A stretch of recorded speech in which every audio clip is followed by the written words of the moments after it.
Hello there, welcome to an update on the Bandai X-Wing Resistance Fighter. This is a beautiful kit by Bandai. Picked this up nice and cheap on eBay. It was already mostly built. I think I managed to pick this up for something like £12, so this is definitely part of the cargo clearance month that I'm doing throughout January. I primed it using some Mr. Surfacer. I then came over the top of that then with a medium grey to pick out some of the panel lines, which you can see there.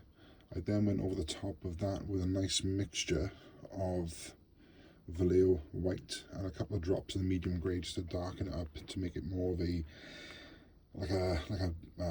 grimy cream colour. And I've gone over the top of that, concentrated some of the spray in certain areas to try and give this sort of baseline of panel shading. Now, I didn't go, typically with a Star Wars model I'll do this, but I'll use black paint. I didn't do that this time because part of the story that I want to tell with this, and again this is sort of leading into what Expanded Universe Builds is all about, is it's building a model from the TV show or film or comic, whatever the case is, but I want to try and put it at a different point in time. So I'm not looking to do a canon build as such on this, but I want to set this in the universe during the time that the sequel trilogy takes place.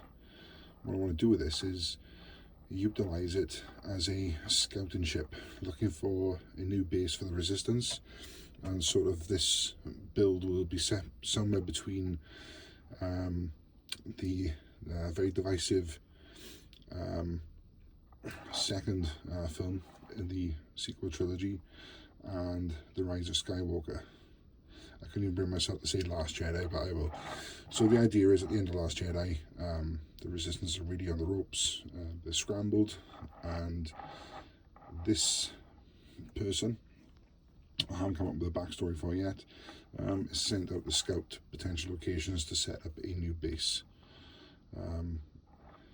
Obviously the build itself will be sort of done by month end, which is this weekend, and then I will follow up with a diorama very close by.